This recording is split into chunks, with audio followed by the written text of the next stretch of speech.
Okay, let's get started. Welcome, thanks for being here.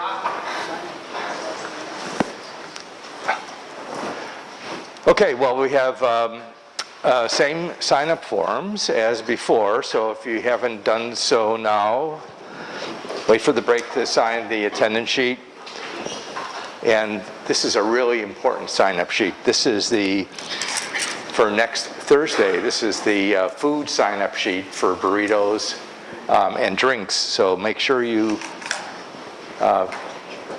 sign up with what kind of a burrito you want and what kind of drink you want, so I can order sufficient for everybody for next Thursday. Okay, burritos, 4-foot burritos. So Tuesday we had the film screening of Four-Wheel Bob, and that went off really well, but I know a lot of you were working on your projects. I have another, if you're interested in films and taking a break after the quarter's over, you're welcome to borrow overnight another excellent film called Fixed, which I showed last year. So, and Heidi saw it too. What's your view? Thumbs up? Okay, great. So that's a lot of fun.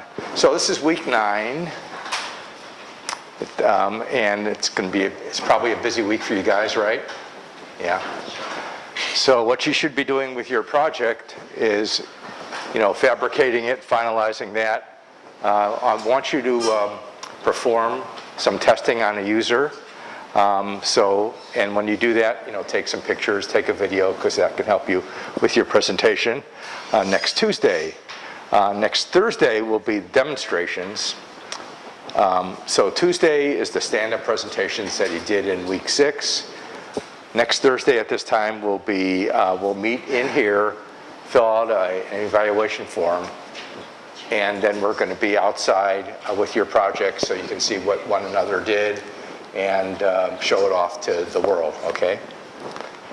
So next Tuesday, here's some hints about your presentation. Same as the midterm, but I want to have you cover your entire quarter's effort with emphasizing what you've done since the midterm. Okay?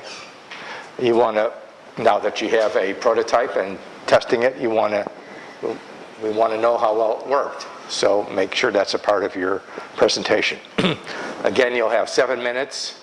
There'll be no demos during the presentation because demos will be on Thursday. And there'll be no questions because all the questions can be saved for Thursday. Okay? So show your prototype in your slides. You'll have a giant screen up here. And you want to use the laser pointer to point at the interesting parts of it. Okay. For Tuesday, please email me your slides or the URL connecting to Google Docs with your slides so I can get them all queued up on my laptop as I did during the midterm. Okay? I'll remind you. You may want to include a video in your presentation, so make sure that works, and you might want to also have a link to the YouTube video on your slide, so in case it doesn't come up automatically, I can click on it and we'll get it running manually. And we'll have evaluations everybody will evaluate one another as we did during the midterms. Well, one big difference is dress professionally. So I just want you to dress with a nice shirt and pants. And so even Mark Zuckerberg dresses up sometimes. So dress like Mark Zuckerberg. I mean, you don't have to have a coat and tie, but just act like a professional because, very soon you're going to be evaluated as a professional. So you got to start sometime. So maybe next Tuesday is a good time to practice. Okay? Yeah. The presentation order is inverted from what it was at the midterm. And for Thursday, you want to bring all your prototypes to class, not only the last one you did, but all of them so people can see your progress throughout the quarter. We'll meet in the classroom, like I said. The demonstrations will be outside after you filled out the evaluation, and hopefully it doesn't rain. Otherwise, we'll have the demonstrations in here. So it'll be a chance to demonstrate how well your product works, make sure that I see it, and that so that I can be suitably impressed, okay? And you certainly want to show off your project to other people, and other people would want to see your project as well. So very informal next Thursday. We'll have the burritos and drinks there. There'll be people from the community there as well. And so I also encourage you to invite everybody that you work with on your project, have them come and check it out, okay? And if you have some videos of your device working, bring a laptop to show off how well it worked with your user, okay? So your prototype should be functional, and I'm going to emphasize to community people that are here that it's not made to be a commercial ready prototype. You've only had 7 or 8 weeks to work on it, so it doesn't make any sense for you to have it be commercially available. Always have a contingency plan if things don't work out. If it doesn't work out right, have a plan if that happens. But never apologize for things that didn't work or that you didn't get to, because that's always in the future, right? So talk about future steps if you're going to continue the project, okay? Okay, everything is a prototype. And you might want to put a logo, either a Stanford logo or your team logo on your product, on your prototype. So, so that'll dress it up a little bit. The course evaluations that you're going to see is the one that we're going to fill out in class on Thursday. I already told you about the Cardinal course survey that's online. If you haven't done that yet, it would be good that you get to it sometime. It takes less than 10 minutes. And then, you know, the online course survey that DPTL puts out will be live soon too. So all things to look forward to. Also coming up is your final report. Again, cover your entire quarter's work. Include the material from your midterm report. Consider all the markups I made. So a chance to improve it. So it's due on Monday, March 19th, but I know you guys are really busy and you have other finals and other things due and stuff. So I'm going to give you some flexibility on when to hand it in. So you tell me which day of that week, well, maybe not everybody on Friday, but tell me which day you can send it in. So let me know beforehand by email when I can anticipate getting that, okay?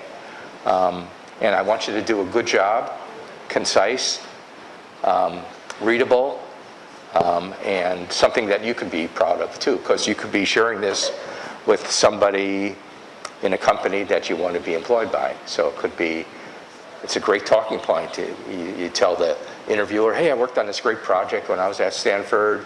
You know, here's what I did, here's the report and stuff. So this could help you get a job, okay? Also for people working on projects is this individual reflection. So that means every person on the team does one. How many people know about individual reflections? Okay, well, I've got some web pages that I'll send out. But it's basically, you know, from your heart, while your report is from your brain, the reflection is from your heart, how you felt about the experience, okay? That's what that's all about. Again, the order. Today we're going to have Ralph Hotchkiss wrap up the guest lecture portion of the class. I've had him here for many years. But before we do that, I'm going to be talking about innovation. So I have a question for you right off the bat. Which one of these is the most innovative? Fire, Stone Tools, the wheel, or the iPhone? Amy, you know the answer, right? You don't?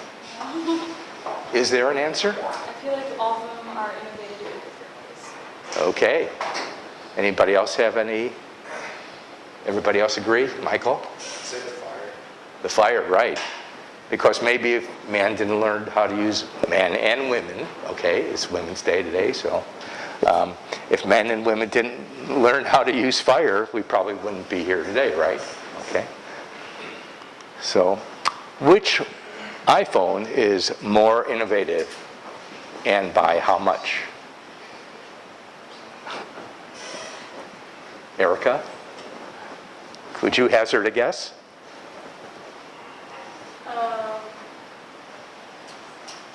Probably last one. The last one. Oh, because it has more rows of buttons and it's bigger, right? Updates.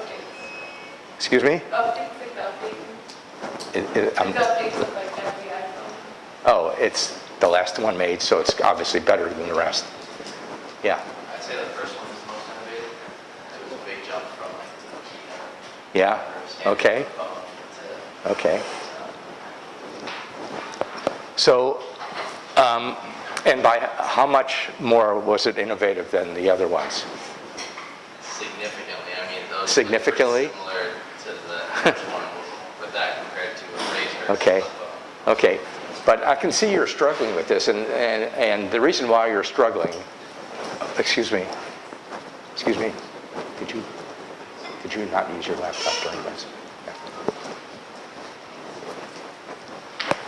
The reason that you're struggling with this is because there is no metric for innovation.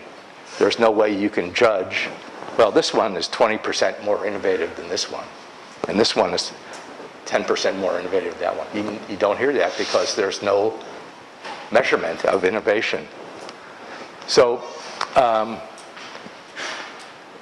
this guy, Lee Vinzel, says that innovation is the introduction of new things and practices, but he also talks about the misleading ways people have come to talk about technology and social change in the past years.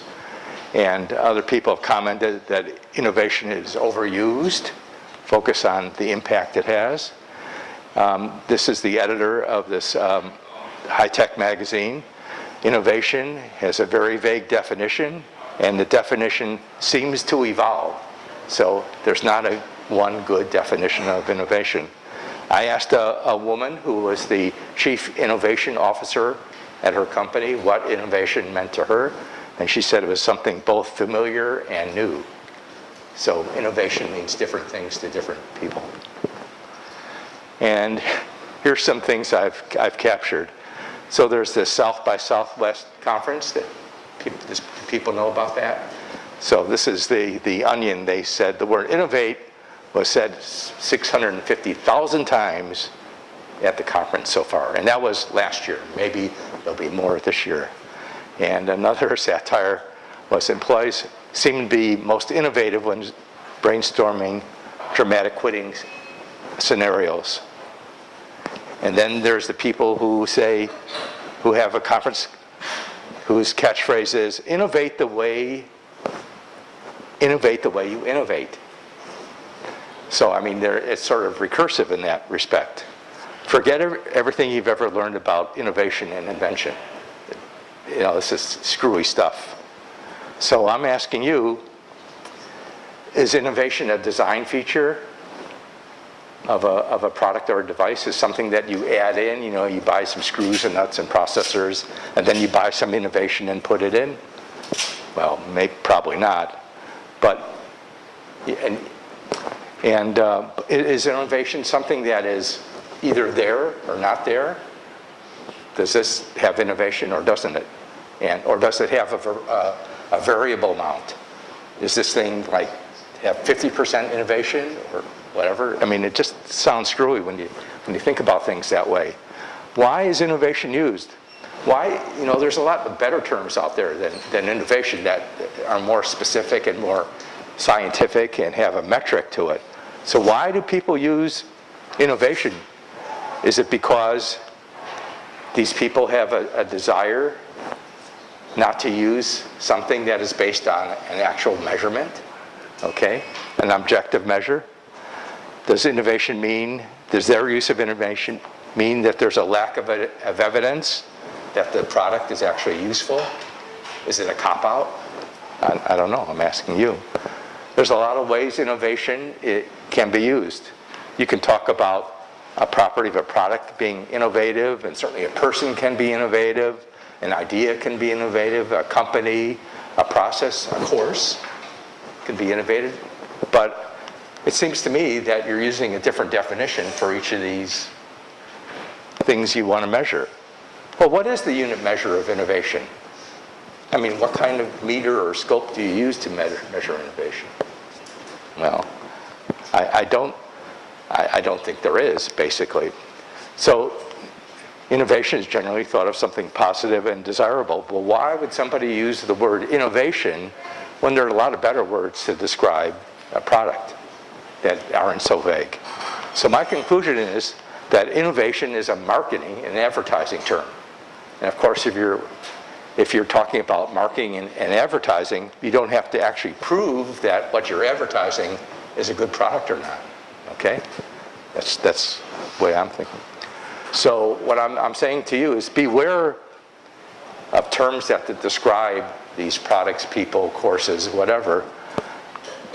And it could be terms, like innovation, but don't have a unit of measure. There's no way of measuring it except subjectively, and that's not a very good measure because every person is a little bit different, right? So engineering students should not use innovation or innovative without describing exactly what they mean when they say innovative or innovation, and describing the way that they measured it. Okay, that's what I have for you. Any questions or comments on that? How many people are sort of understand where I'm coming from on this? Yeah. Okay. So I shouldn't see innovative in your reports. Okay. Use a better scientific term. Okay. So we'll take a little break here. If you haven't signed in yet, now's the time. If you haven't signed up for food, now's the time. And we'll come back and hear from Ralph. No, leave it on. Leave it on.